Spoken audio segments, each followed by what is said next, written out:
So the thing is, I call it the art of the possible. Somebody asked me to give this, I'm like okay. So and if you think about like your career really quick, right? Like how many times do people tell you impossible? This is impossible. Linux in the enterprise, impossible. Cloud in the enterprise, impossible, right? Like you get the point, right? And we're thinking about it all wrong, right? Like it's the let's change the narrative to the possible, right? That's a little bit what DevOps is all about, right? And so what's interesting is over the last 30 years, I've seen this, and in the last 5, 7, or 8 years, we've seen incredible transformation for certain companies, right? Digital transformation, DevOps, right? But I get asked all the time, I go in a boardroom, and I'm like, John, this DevOps thing, you started a Malice thing, right, where they like faster, cheaper, safer, pick two, and they're like, how come I can't do that?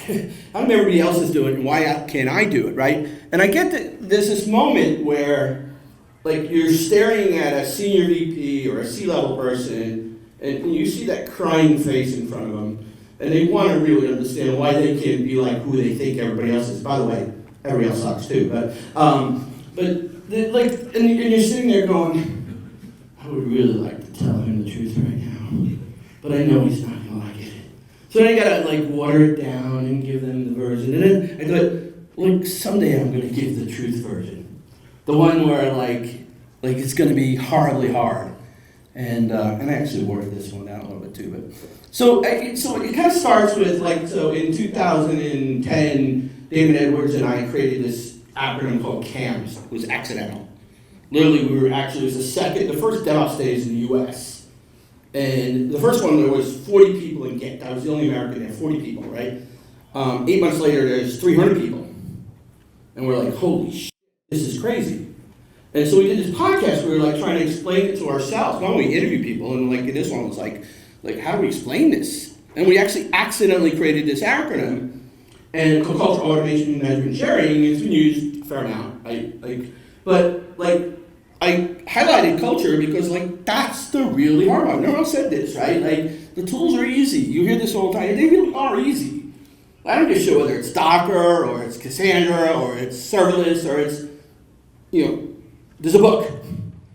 The books on culture are like really hard, right? And so thinking, okay, what's the hard stuff? We did the lean one was awesome, right? Like the Ignite was just given, that was awesome, right? But how does this all start? It really starts with Deming, but I don't know if you'd get mad at me, and thank you so much for giving me a couple of extra minutes, so I can't go there. But it starts with Toyota House. And if you read the Toyota House thing, you look at it and say, well, isn't that a lot of technology? Just in time, Jadoka, abuse failure, right? All this stuff. And I can explain, I love your spreadsheet, right? We can go through all that. Isn't that a bunch of geeky tech stuff? No, you know what? This house represented a common way to think. It was in there, and the culture is even a crappy word. It's like repetitive, actually they call it kata, right? It becomes the kata. And so here's the thing, right? The reason I like Toyota so much is that Steven Spears does this. He's got a book called High Velocity Edge, right? He has a presentation he did in DevOps Enterprise Summit in 2016, where he talks about, you want to know what decimation looks like?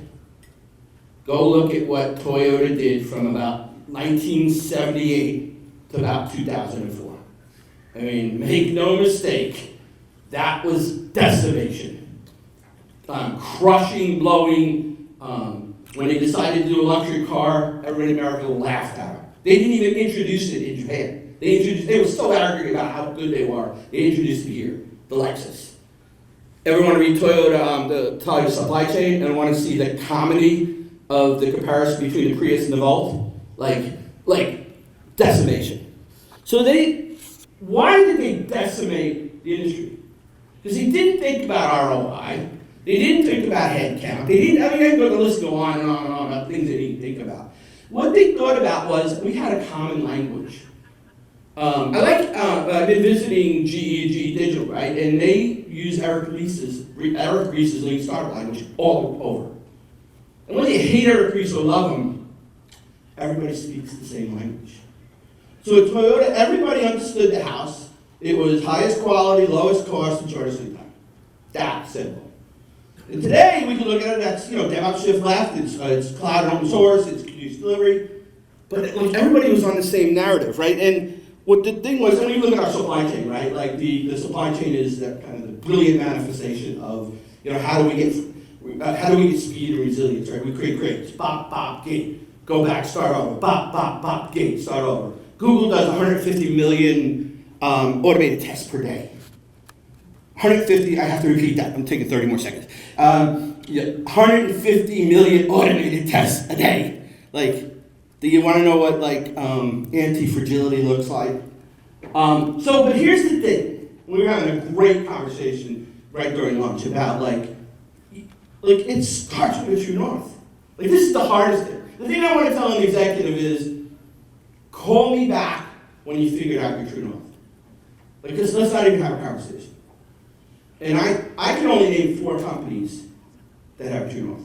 Not that I know every company, but I do visit a lot of companies. Right? And I can't say that because I can make money and earn a living, but that's what I want to say. So, but I'm telling you right now, in the luxury of this place where I can do the possible, you have to have a true north.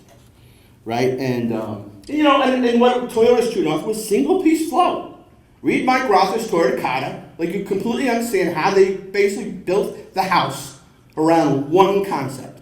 And everybody at Toyota knew what that was.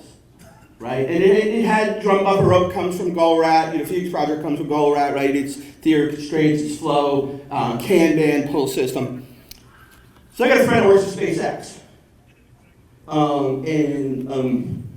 I had a great conversation once about I consulted students, do you buy products, what software do you use? He said, John, stop. He says, at SpaceX, if you want any consulting, any software, basically anything that costs money, they have to answer one question. Does it get the human to Mars faster? Right? It's actually, the real true north is, we want to colonize Mars, but that's crazy shit. But the point is, that, think about that. Everybody kind of knows that. There's no ambiguity. Should I get Chef? I don't know. Prove to me that it gets the human to Mars faster. In fact, some of the early rockets that they have windows on them. And they why do they have windows? Because someday there's going to be a person in there. We want to learn how to fail early, even though we don't need it now. That's true north, right? Hopefully you've seen this a gazillion times, which was the DevOps study. And the only point I want to be, I'm trying to stick to the fast format. I normally spend 15 minutes on this slide. Is one amazingly strong point, which is that generative cultures are basically 200 times faster and more resilient than pathological cultures. Read it, learn it, live it. That's a fact. It's empirically true. It's statistically true. And so the old triangle is gone. We don't have to compromise in speed and resilience. The data shows us this. 7 years of statistically sound, academically rigorous data tells us that you literally have, and this is what I call my new triangle, that generative behavior actually allows you to be faster and more resilient. And again, the data shows it's a fact. And in fact, the trend now is the actually faster you go, the more resilient you get. So there's goofy conversations about, oh, John, I get DevOps, but this one application I think should stay waterfall. No, you don't get it. You'll be more resilient if you follow these patterns. And so I love the Chef Con 2016, right? And that presentation blew my mind. It's the keynote at Chef Con. And it was the CTO, Les Collins, and he says that we think of ourselves as this is another true north story, by the way, if you didn't realize that. He says we think of ourselves as the 60-second airline, right? And he says in this video right here is they show when the plane hits the gate, if they can get that door, the video just click, click, click, click, click, click, click.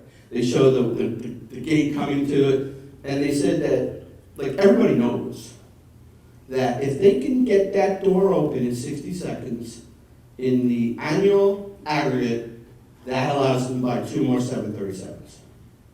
And what he goes on to say, now I don't know what Alaska does, and if there's somebody in the audience that says that work, it doesn't matter. They're trying to create a common language that says, I just say 15 seconds in cargo shipping.